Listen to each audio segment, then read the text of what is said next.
করবেন। আমাদের মধ্যে অনেকেই মনে করে আমি বাংলাদেশে ইসলাম কায়েম করে ফেলবো। কিভাবে ইসলাম কায়েম করবেন?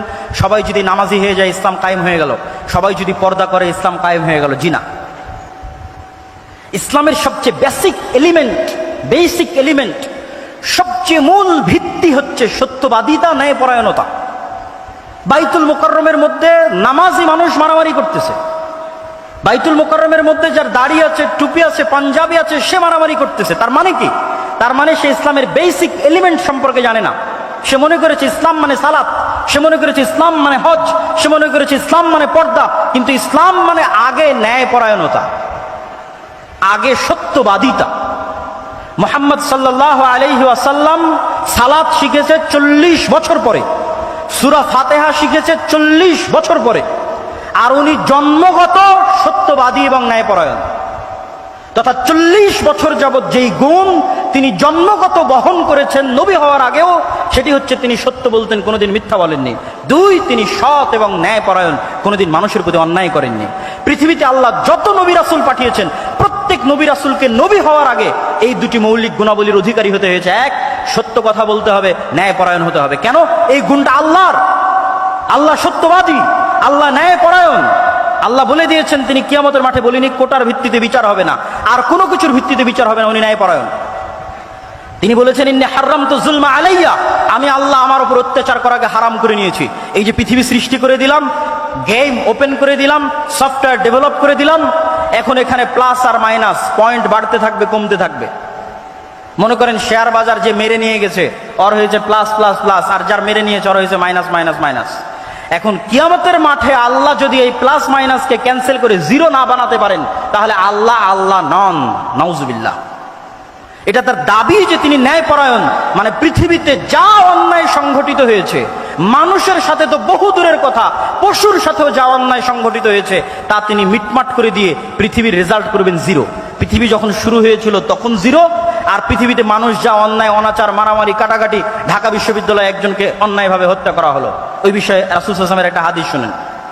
রাসূল সাল্লাল্লাহু আলাইহি ওয়াসাল্লাম বলছেন, লাউ ইজতামা আল ইনসু ওয়াল জিন, সারা পৃথিবীর সব মানুষ আর সারা পৃথিবীর সব জিন মিলে যদি একজন নিরপরাধ মানুষকে হত্যা করে, তাহলে আল্লাহ সুবহানাহু ওয়া তাআলা সারা পৃথিবীর সব মানুষ আর সব জিনকে জাহান্নামে নিক্ষেপ করতে 2 বারও ভাববেন না, চুল পরিমাণও চিন্তা করবেন না। এটাই তার ন্যায়পরায়ণতার মাপকাঠি, তিনি ন্যায়পরায়ণ। তাহলে ইসলামের মূল শিক্ষা কি? ইসলামের মূল সারমর্ম কি? সত্যবাদী হওয়া, ন্যায়পরায়ণ হওয়া। গত 15 বছর যে ফ্যাসিজম প্রতিষ্ঠিত ছিল, এই ফ্যাসিজমে হাজারো ওসি, লক্ষ ডিসি, লক্ষ এসপি, নামাজি, হাজি, দরবেশ, সে মনে করেছে সালাত ইসলাম, কিন্তু সে তার দায়িত্বে ন্যায়পরায়ণ নয়। সে যে একজন ওসি হিসেবে সে ন্যায়পরায়ণ দায়িত্ব পালন করেনি। ডিসি, সচিব হিসেবে, এসপি হিসেবে, এসিল্যান্ড, সাব রেজিস্ট্রার তার পদের সাথে আমানতের খেয়ানত করেছে। অর্থাৎ সে ইসলাম বুঝে না। সে যতই সালাত আদায় করুক, যতই সিয়াম পালন করুক, সে বুঝে না ইসলাম কি। রাসূল সাল্লাল্লাহু আলাইহি ওয়াসাল্লাম বলেছেন, সাবআতু ইউদিল্লুহুমুল্লাহ ইয়াওমা লা দিল্লা ইল্লা দিল্লুহ, 7 শ্রেণীর মানুষকে আল্লাহ কঠিন কিয়ামতের মাঠে বিশেষ ছায়া দিবেন। তার 1 নাম্বার, আলেম নয়, হুজুর নয়, তাহাজ্জুদ গুজার নয়, পর্দাশীলা নয়, ইমামুন আদিল, যে তার দায়িত্বে ন্যায়পরায়ণ প্রিন্সিপাল, ওসি, ডিসি, প্রধানমন্ত্রী, প্রধান উপদেষ্টা, ন্যায়পরায়ণ সমন্বয়ক জান্নাতে যাবে। আরেকজন তাহাজ্জুদ গুজারের পূর্বে, আরেকজন সালাত আদায়কারীর পূর্বে। ন্যায়পরায়ণতা হচ্ছে ইসলামের সবচেয়ে বড় মাপকাঠি। অতএব ছাত্র ভাইদের উদ্দেশ্যে আমার উদাত্ত আহ্বান থাকবে, আমার উদাত্ত ডাক থাকবে যে ইসলামের সকল শিক্ষা যদি আমরা ভুলে যাই, এই 2টা মৌলিক শিক্ষার উপর যদি আমরা একটা প্রজন্ম তৈরি করতে পারি। ফ্যাসিজম টিকে ছিল কিভাবে? তাদেরকে অন্যায়, তাদের মেরুদণ্ড সোজা নয়, তারা অন্যায় করেছে।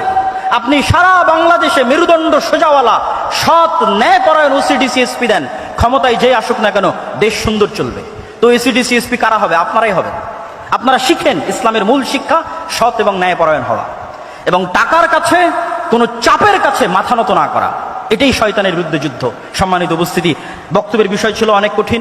আমি হয়তো পুরো বিষয়টার উপর আপনাদেরকে ইসলামের পুরো সারমর্ম বা সামারি হয়তো আপনাদের সামনে পরিপূর্ণরূপে তুলে ধরতে পারলাম না।